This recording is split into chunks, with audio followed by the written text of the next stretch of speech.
Hey guys, welcome back to Homeschooling Life and welcome to back to school week or weeks here on our channel. I'm going to be sharing all of my curriculum picks for the 2025-2026 school year for my up and coming 11th grader, 10th grader, 7th grader, 5th grader, and 3rd grader. I'm going to use this intro probably for all of those videos, but I'm going to break them up and share each of my kids' different curriculum picks for their individual subjects. And then I'll probably be doing also a family subjects video, just things we do in our book basket time or as a family. Some of them will be with just my high schoolers, and some of them will probably be with everyone, or even some with just my younger kids.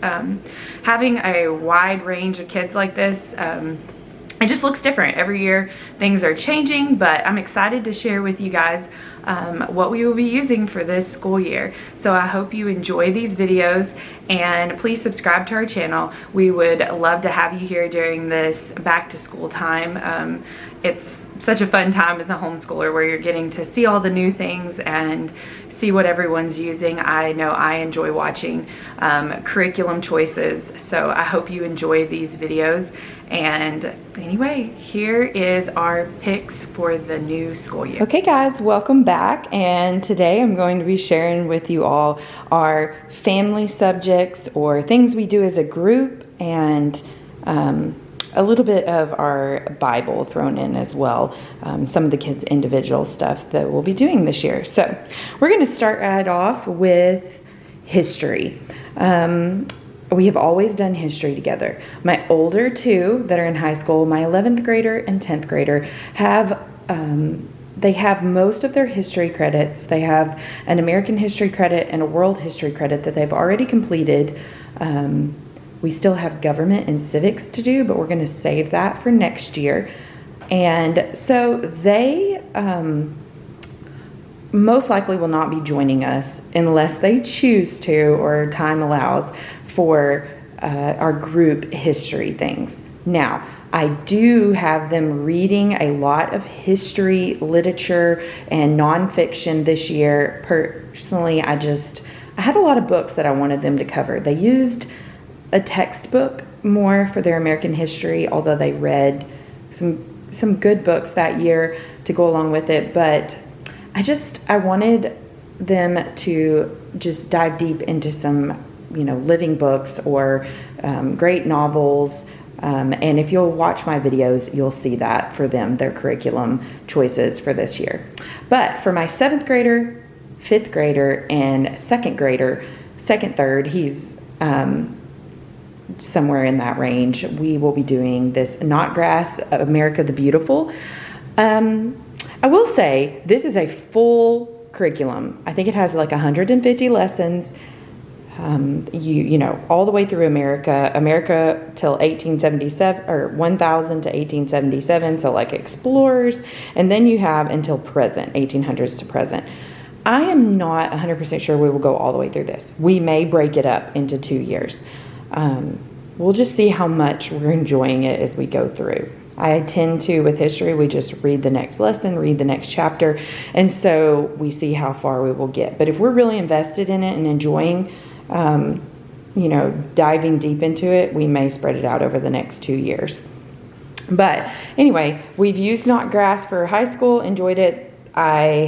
This is actually their older edition. I think they have recently released, or in the last few years, a new one. But I have the older one, so we're going to use that.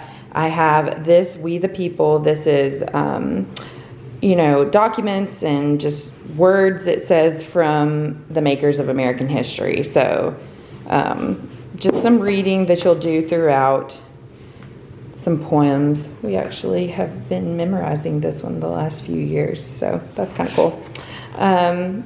Anyway, you can kind of just see this goes along with it, as well as I have their maps and their timeline book that we'll be working through, because our focus will also encompass geography, and we always study geography of like where we're at in history. So we'll be jumping back to like North America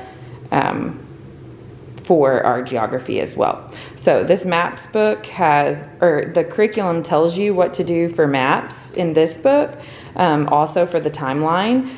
And so we will be using that along with it. They will also be personally reading a lot of American literature, novels and things that I've picked for them that are grade or age appropriate. And you can see that in their curriculum choices video as well. That is not something we'll be doing together, although I still have some of my kids read aloud to me. So obviously they'll be reading some of those books, but they'll be writing narrations and things to go along with that for their personal reading and literature. Then this is something I picked up recently, Visits to North America by Simply Charlotte Mason. This is just more maps and things, books to read. There's a couple of textbooks. I think it's called Hungry Planet and Material World. I don't personally have those, although I may buy them, but they are recommended to kind of give the kids an idea of like what people groups, what they eat, what they look like, how they live their daily lives. So I may pick those up or borrow those. But they do include also some of these Holly C. Halling books, and we enjoy these. We just kind of break them up through the year and read a little bit as we go along. So I will probably, on days we include geography, which isn't every day. I break it up, and I'll talk about that probably in a future schedule video and how I'm going to break all this up, because it will look like a lot. But we loop things. We don't do them every day. So another thing I have we've used these along the way. The Ultimate Road Trip Atlas. This is just different books that kind of show different states and things. We do a lot of notebooking, and that is something I did not bring over here. But each of my kids have like a sketchbook that I buy every year. I just get them at Walmart, and I think they're like standard paper size, like 8.5 by 11, and we notebook our way through history, through science, and through geography and things. So while I'm reading these things or doing things, they're notebooking these things, they're drawing, if we use a map, sometimes I have like reproducible maps, we'll just glue them in sometimes, or they're freehanding it. So that's just an idea of how we handle geography. It all kind of correlates to whatever we're learning in history. And then I threw these on here too, because along with the notebooking, which I wish I had brought that sketchbook over here, but anyway, it's just a blank sketchbook. But I use some of these for my little kids. I'll just lay them out so they have things to, maybe sketch or work on. I have a few of these Draw Right Now books. This is actually just a Dover coloring book, Story of the Civil War coloring book. We've used these in the past. My boys especially love some of these. And in the past, we've also used activity sheets from Story of the World, because we've used a lot of their things through the year. But this year, we're taking a break from Story of the World. We've been through it a couple times. So we're going to use Knotgrass. And then this is just a president's book, because we will be going and through the presidents and learning about them. I have a ton of resource books. I just laid a few out here for you guys to see. But that kind of encompasses our history. And like I said, I'll tell you how we group history and geography and how I break these up into our weekly routine and stuff in my schedules video. I'm going to stop because I didn't mention this in my kids' individual choices, their curriculum choices for each of them individually. I just said they do their personal Bible, and they just read out of their Bible and do their personal Bible study. But these are some things that I think I mentioned. This is the book that my older 3 now actually are working through for their church, their Sunday school or youth group lessons. They're working through the book of Romans, and they just do this slowly. So they use this for their class, but they also use it to, just do their personal Bible journaling or whatever. This is the book that they're like digging deep into. So they have this that they do on their own. And then my younger ones, we've done this all together as a group, and I'm probably going to give this to them to do personally this year. We started James last year, and we got a little ways into it, and so they'll probably pick back up with James. This is another one I have. This is like for Old Testament. I think it's Isaiah, Esau, and Jacob. I have some more of these books. So these are just things they'll do in their personal Bible study before they get going in the morning or at the table. Usually they sit around the table while they eat breakfast, and I'm here to like walk through it with them and those things.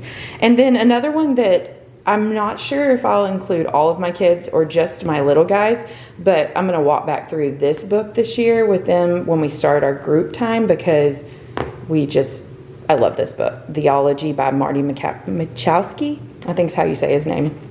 And so it just breaks down just different theology of what we believe, the theology of what we believe, essentially. So you can kind of just see the theology of God, the theology of people, of the promise and the law of Christ. And it has lots of scripture references through it that we read, open our Bible and read. This is something that could take us a while. We may not hit it every day, but I just want to go back through it. I did it when my older ones were younger, and I want to go back through it again. This is something that we've included off and on. This is the Foundations Guide for Classical Conversations. I've owned it for a long time. I had an older edition, and I have a newer one now that I picked up thrifting because it has some updated things that we've added. But this is just, if you know anything about Classical Conversations, their Foundations program is simply learning memory work and things for some important things like math, history. It's essentially skip counting and learning their multiplication for math, and just some of the like the distributive law. The distributive law states, the identity law for addition states that to identify law for multiplication states. Sorry, I'm reading it over the camera and I am totally messing this up, but you get an idea. So there's a history sentence, there's a geography sentence, they have fine arts, there's a timeline that we have used, and we love the song for the timeline, and we've used it. We just go on YouTube and you can find it there. There's also a channel, and I will link it below, the homeschool something or another, and he does a lot of songs to Classical Conversations. So this is something we'll be pulling back out. This is cycle 2, so we may do through cycle 3 this year, I believe. This kind of focuses more on what we'll be doing in history and stuff. This is the Boston Tea Party. There's some English. We don't usually do the Latin. That's not something we've included through the years, but my kids do really well learning their multiplication tables or skip counting, and so we are going to keep using this mostly just for my younger guys, maybe not even my 7th grader, more of my 2 younger ones. So this is just something quick we do a little bit every day in our group time. I might elaborate more on that when I talk about it in our schedule video, but anyway, so missionary stories or martyrs. This is something that we have done off and on for years, and I want to include again. We have read several of these YWAM, Christian Heroes Then and Now books, or YWAM. I say YWAM. I read some of these as a child, as a teenager, and so these have been around for a long time. They're great books. We have several of them. This is one we haven't read before. We've read Gladys Aylward. She was a missionary to China. We've read Elizabeth Elliot. We've read her husband Jim Elliot's book. We've read Adoniram Judson as a family, I believe. Or maybe that was on our list, and I'm going to give that to my older ones maybe this year to read. He was an American missionary. So anyway, we've read quite a few. We haven't dove into the ones in history very much, but that may be coming. I may be adding to my collection. But for sure, we're going to read Amy Carmichael this year. This is someone that I've admired and looked up to for a long time, read a lot of her books, and I just want my oldest, especially before she graduates, to know her story. And so we're going to read through this. This will be one of our read alouds that we do all together as a family. And I'm not sure what time of day this will happen, but I will be reading through this book. And it might take us a little while. It might not take us that long, and we pick up another one. Another book that we will pull from if we get done with this, and I don't want to start another one yet, we'll read Trial and Triumph. This is just shortened versions of different people of the faith and martyrs through the years. So I did this years ago, and I don't know if we made it all the way through it, but we read most of it. So I'm going to pick it back up for my younger guys to hear again. And then this is just what I would call the enrichment, we trickle in little bits of this throughout our week, not very much, just a little bit here and there, just to expose them to good poetry and artists and different composers we've done through the years. This is a book, because we're doing American history, I thought I would pull back out the Children's Book of America by William J. Bennett. Just short little readings that The Bravery of Abigail Adams. More for my younger guys, like I said, but Robert Frost and Robert Louis Stevenson, just different poets that we'll be pulling. And we just read this. It takes a few minutes and we move on with our day. But this will be in our group time. We've used this book through the years, Discovering Great Artists. It has artists in here as well as like a little bio about them and maybe their art and then how to do their art. I'm not sure. This would be like, we would do this on a Friday, maybe when we had a little more time. If we want to stop and do this, we might watch a YouTube video about the artist, also just to learn about them. Also, I've done that with composers and poets as well. I don't have a particular composer, but a lot of times we'll listen to one particular one. We'll just have it playing in the background and we'll talk about that person. Maybe we'll play Beethoven music in the background for a while and talk about him, and then we'll switch to Bach or we'll switch to Mozart or different ones. And this is a book, this is also from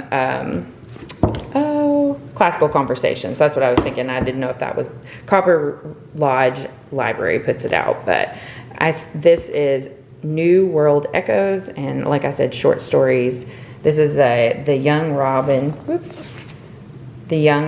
Who Was Afraid to Fly, American Short Story by Clara Dilham Pearson. So some days we'll just pull this out and read from this. Anyway, that is what we do for enrichment. And then lastly, I'm going to show this. This is something I just picked up recently, and I thought these were so great. This is from Answers in Genesis, and if you know their curriculum, they have a whole, or Master Books has a whole curriculum, like from Answers. Essentially, I think they work together as a company with Answers in Genesis. Don't quote me on that, but a lot of these same thoughts are probably from those books, but these are like a pocket guide edition to different thoughts. So this is like the global flood. Was there really a worldwide flood? High and dry sea creatures, transcontinental rock layers, just understanding a biblical and scientific look at the catastrophe that changed the earth. So these are really short, like really tiny. So I'm going to assign these as like a worldview book, essentially, for my older three, I believe, this year. My 7th grader may not go through very many. My older ones may. I can see my 10th grader, this is kind of his jam, especially something like this, the UFOs and ETs, a biblical and cultural exploration of aliens. He's really into some of this, like, I don't know if you've listened to no, I can't even think of the name. I'll have to come back. I'll link it below, but The Haunted Cosmos, that's it. Different thoughts like this where they break down, biblically what some of these things in our culture that we have to think through and stuff, like when people say they're aliens or things like that. But I'm getting off topic a little bit. This is for their apologetics class, but in a very easy, I just want you to read through this and talk to me about it. Is atheism a religion? Satan and the serpent. Should Christians believe in an old earth? Social issues. The Tower of Babel. A young earth. Anyway, lots of books here. I'm not going to go through every one of them. But I will just give them one to read, and then when they're done, they can grab another one. We are also, and I don't have that here because I don't have it in yet, but Master Books has World Religions and Cults, and we are going to slowly work our way through that. I only got the first book in the set, book 1. So I'll link that below, and I don't have it here. I do have a Kindle version of it on my Kindle already, but my older 2 and I are going to work through that very slowly, probably over the next 2 years. So that will be something I will do just with them, not with everyone. But, and we also, like I said, I'll be doing science, and I shared that in my curriculum choices with my 8th grader and, no, not 8th grader, sorry, my 5th grader and 3rd grader. That will be something I do with them. And like I said, I'll talk about it in my schedules video, so be looking for that. But here is an idea of what we will be doing more in groups, or small groups as I like to call them now, and all together as well. Breaking up my kids because they're all spread out and getting, older. So this is what we will be trickling in through this school year. And we will hopefully see you all here again soon.